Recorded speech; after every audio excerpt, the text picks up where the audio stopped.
Hello, you wonderful people, and welcome to another episode of Crime Centric. This being a show where I talk about crime dramas that I watch. For today's episode, I'm going to talk about the latest episode of Blind Spot. So in this episode, the story focuses on picking up right where last week's episode left off with Jane and Oliver getting kidnapped. At first, it's like, oh, obviously it's got to have something to do with Sandstorm. But it turns out it's not Jane is the reason why they got kidnapped. It turns out it's actually Oliver.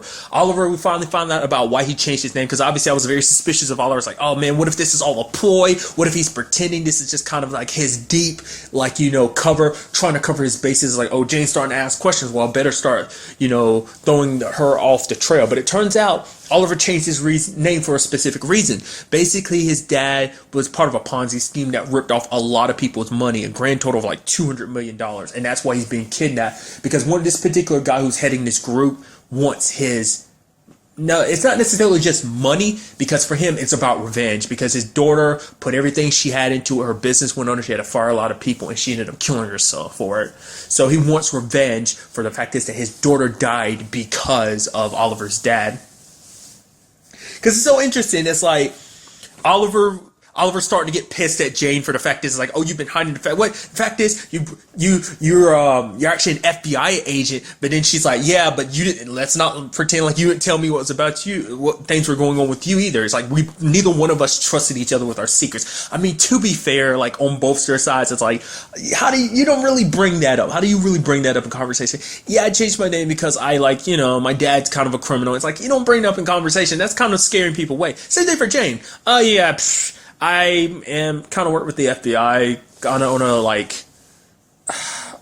on a somewhat level, because technically I'm with her. Because she even brought it up. She's like, yeah, I know what it feels like to have a family of criminals. Which is like, now that I think about it, I was like, holy crap, her and Oliver actually have a lot in common. They both kind of want to distance themselves from their family. I mean, not necessarily in Jane's case, because she wants to be part of with her family, that being Roman, not wanting to have anything to do with Shepherd, but in a sense of trying to distance yourself from the past that is connected to that particular family.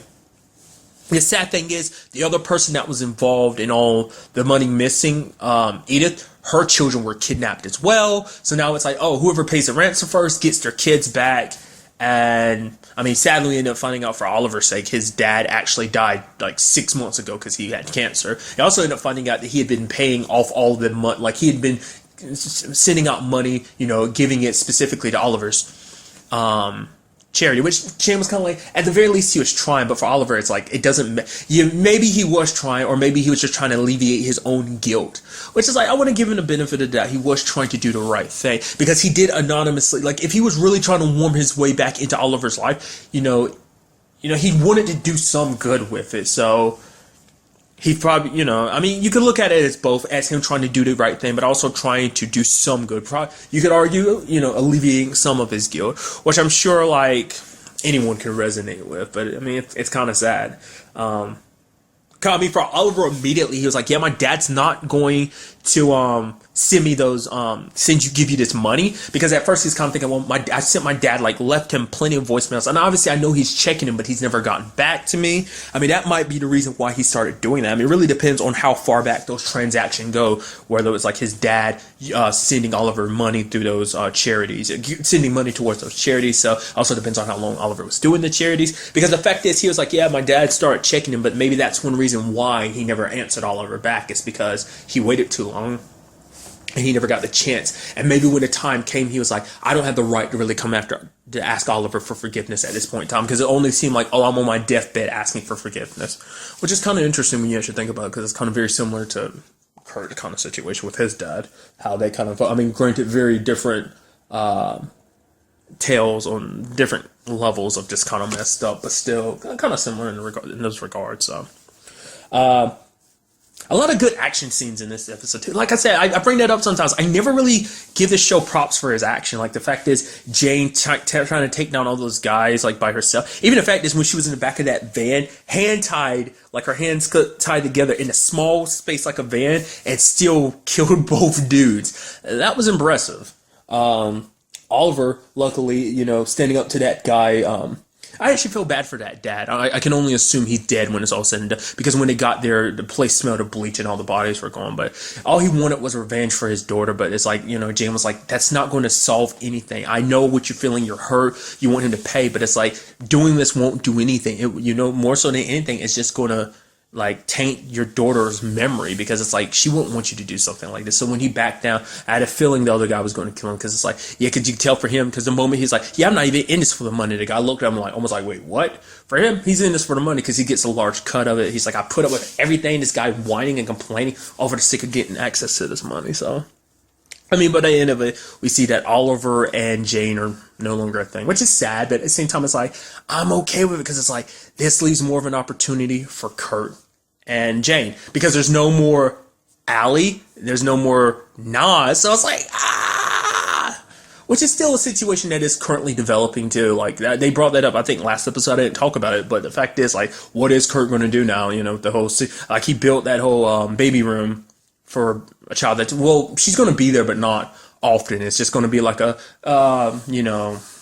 equal parenting type of situation where it's like, oh, Allie sends their child to, Kurt to spend some time, a few days or something like that. But, it's kind of sad. I mean, it's not, at the very least, it's a very, because, Kurt wanted her to take the opportunity, because it's like, it's a very good opportunity for her. Didn't want to keep her down and just, for his own happiness or whatever. But it's like, more so than anything, it's not like they were together or anything. It was more so for the purpose of like, oh, like have your, they're still kind of a happy family in their own way. Like, even though, the child's parents aren't together, doesn't change the fact is that, that it won't change how much they love their child or whatever. So it's going to be an interesting and hard thing to do considering their jobs and positions and everything, but still.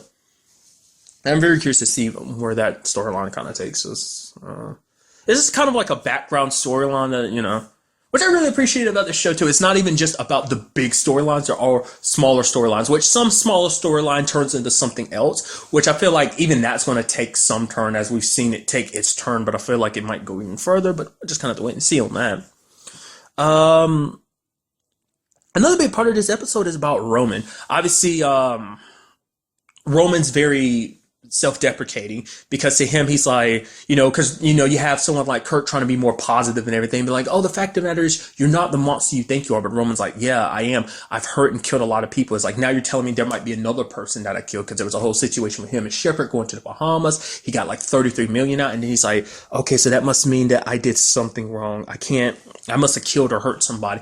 And he's like, that's not in you. That might have been, who you were then, but that doesn't make it who you are now. But Roman's like, the fact of the matter is those tendencies are still there. Even his doctor's worried about it, because it's like, oh, with every new memory he's getting back, you're taking a chance that he might turn back into that person that we know what Roman is capable of. Because like Roman, because it's so interesting, because actually when you look at Remy, like when you compare Remy to Jane is a very different person than Remy. Remy was very cold-hearted and willing to because in the sense of who she was back then, she was kind of similar to Roman in the fact is that it's like her family is all that matters and nothing else. It's like, so she has a brother and she has a mom. That's it. So she never really got attached to other people. So like, she's a very different person than who she was. Because it seemed like, because she grew up a lot different than Roman did. Roman kind of got pushed around a lot. I think it was a situation where, at the very least, Jane could defend herself, but Roman, he kind of had to be turned into a killer at a very young age. It kind of like, if he wanted something, if he had something, he had to fight or hurt someone to keep it. So that's kind of something that's drilled into his head. But it seems like we've never really seen exactly what Jane's upbringing was. We've seen clips of Roman's, and obviously his was not that good. Like, the whole locking him into the room thing until he does a certain thing. But it's like, I don't know, like, you could just tell there is a difference there, but like I said, Jade is very different from who she was. So if she can change, there's hope for Roman too, but there is still the faint possibility that, because as we saw, even without his memories, he went into killing mode, like at the beginning of the, after his memory wipe, just because it came instinctually to him, subconsciously he was tapping into who he was before. So, but, and everyone sees it. Kurt sees it, and even Nas. Like, she's like, I'm sorry that we have to put you back down. And he's like, no, I understand. I'm dangerous. I'm a monster. She's like, no, don't think of yourself like that. He's like, you don't have to explain. He's like, I accept that. That's who I am. And, he's just like, tell me when Jane comes back to make sure she's safe. Because it's like, I can't lose my sister. Like, she's all that I have left. She's the world to him. Even back when, because the sad thing is, you could always tell, even back when he had his memories, it's hard to say that he actually loved Shepard, because he even admits it's like, we don't actually call her like, mom, we just call her Shepard, because, but for him, it's like, Remy was his sister, but like Shepard she was like a mom, but she wasn't exactly mom material, I guess. So I don't know. It's kind of sad to think about that. So for him, probably his entire life, he had Shepard, but for him, the only thing that he really had was Remy. He had no one else outside. There was that the biker lady from a couple of episodes back that he kind of had feelings for, but then that started bringing into question, like, is it even possible for me to love? Because even the doc's like, maybe all that's like him feigning, affection and stuff like that. But it does seem like he does legitimately, care about her. So, like, to care about Jane, like no one else. So she does mean the world to him. So, but we did have that nice moment at the end where Kurt lets him out and basically like, okay, you put you on house arrest. Kind of a similar situation to Jane, which she's still currently in, but from the very beginning until they got more answers, because it's like, we can't keep you locked up like a monster, because if we keep you locked up like one, you're currently thinking like that, and it's like, no, you deserve better than that. Because it's like, because it's so interesting, because Kurt, more so than anyone, he's starting to warm up towards Roman, because I think it's not even just for the Jane, like I keep bringing it up, how Jane had that dream earlier this season about like, having the perfect world of having Kurt in her life as well as Roman. It's like, it's almost there, but it's like, I don't think it even was just for Jane's sake. I think it was for Roman's sake, because he sees that Roman is trying, and he's like, I see the good in you. I've seen what you do and you try to do. It's like, you have a past, sure, but you're trying your best to make up for it. So, which I can already see kind of the problems there. It's like, it is going to, it can already, since the doctor brought it up, it makes, the point is, she's like, I won't sign off on this. You kind of basically almost saying you'll regret this when it all plays out, because I get the feeling something's going to give way. I don't know what exactly, but something is going to give way, and they're all going to like have to suffer the ramifications for it. But we see that Roman is living with Jane now, which does spark a memory where it turns out he got the 3,300 million was him. Like he was crying when he did it. And it turns out like it's from Alice Kruger, and it turns out that must be one of Jane's aliases or something like that. So it's like, the question did come up, like, why did they need the money? Why was it trusted to her? Was it because, like she's an orphan, not less like they were able to track down her original parents and she was entitled to the money. But why would Roman be crying about it? Would this be after Jane's memory was wiped, he got the money? We really never really specified. I don't think they went into details when exactly this was, the whole Bahamian trip.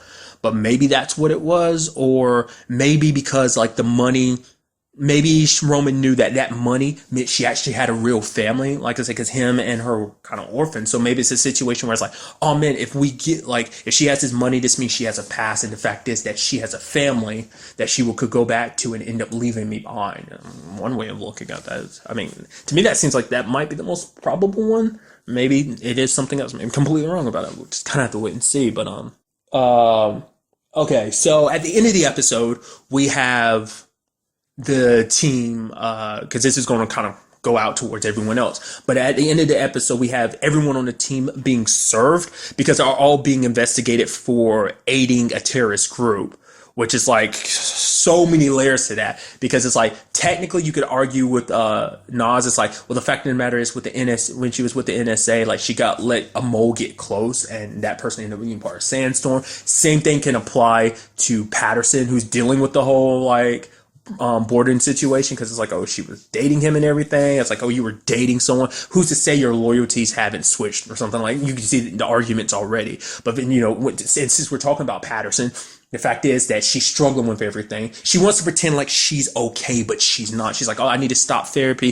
It's fine. Borden's going, so my issues are going. It's like, no, the fact that you opened your heart up to someone, like after the whole, once again, reiterating, after the whole David situation, and he betrayed you to such a great extent. Plus you find out about the whole thing with your tooth last episode, that you're kind of like how they were listening in and everything. It's like, the doctor says it's like, that's a big invasion of privacy, to the point like she sees something that makes her think of Borden. She cuts it up and she starts ripping her place apart, because she's like, oh, what if there's some other bugs here that I just don't know, because she's kind of paranoid now.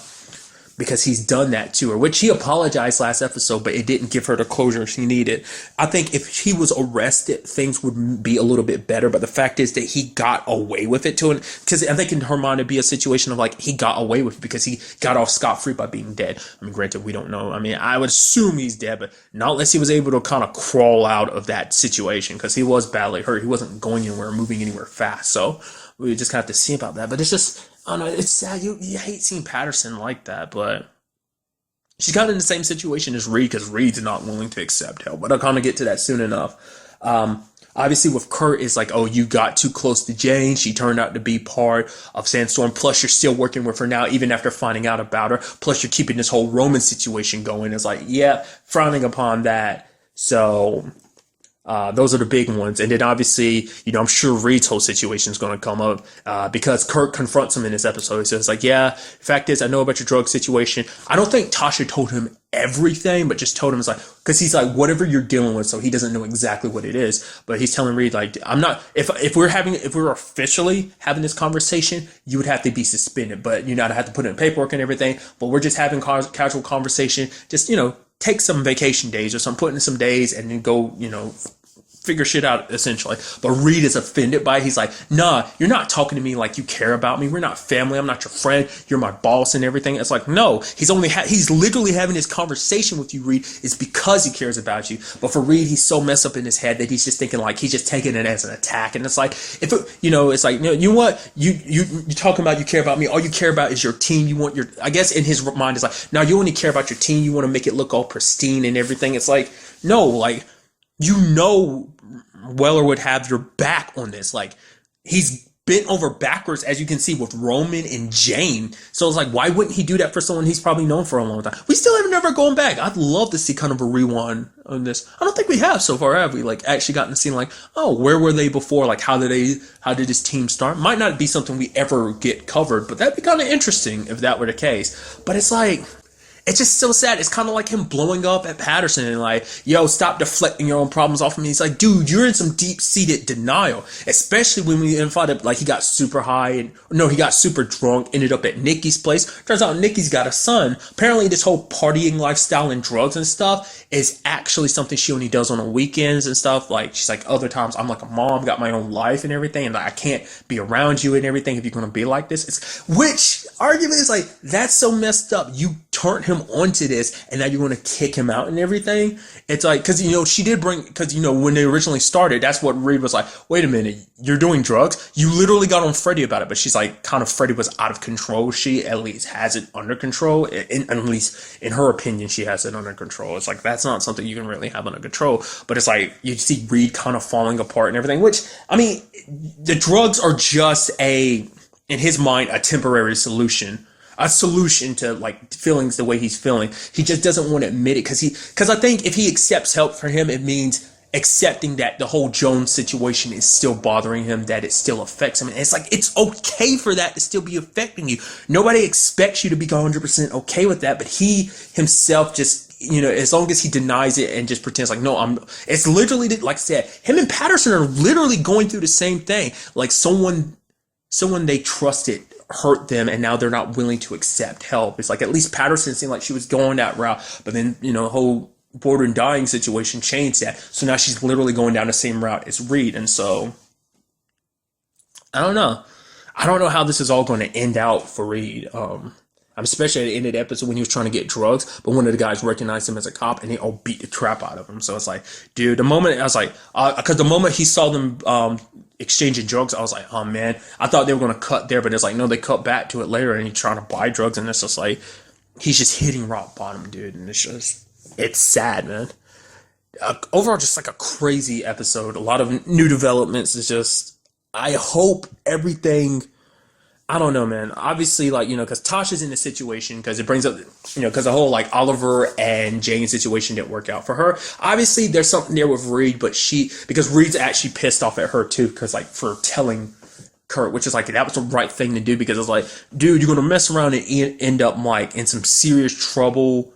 Like, the fact of the matter is, Kurt's doing everything he can because it's, like, it's your job, it's your career, because it's, like, you do like what you're doing, you do care about your job, and it's, like, they're just there because they do legitimately care about you and they want you to get help. Especially Tasha. That's the only she told you from the beginning. It's like, if you don't tell him, I'm gonna tell him. He's like, because I am your best friend, because I'm looking out for you. But it's like, you're so caught up in your own world, you don't really, like I said, you're not willing to see people trying to give you a reaching hand, because it's like, people's reaching hand can mean facing a lot of stuff that you're not willing to face. So I'm just very interested to see what goes down in the next episode. Especially with the whole, like, being served and being investigated situation. I'm very curious to see who ends up being the one investigating too. That's, maybe it's going to be someone we know, or kind of got introduced to, or maybe it's just someone new. It'd be crazy if it was that douchebag who came up in the past. Like, last season, he was trying so hard to get Tasha to dig up some dirt on Mayfair for the, trying to ignore her gambling debts and stuff like that. So it might be him. He popped up this season too, didn't he? He was kind of being a hard ass back then too. I swear he did. Yeah, he popped up this season, I think. So I get the feeling it might be him that's kind of leading the investigation, because he kind of has a vendetta against that task force. So, but that's just where my thought process is at right now. Maybe it'll be someone completely new. We just have to wait till the next episode to find out. But really, that's all I want to talk about in this episode. Till the next time we meet, be happy, be safe, live life to the fullest, and enjoy it. Good day and goodbye.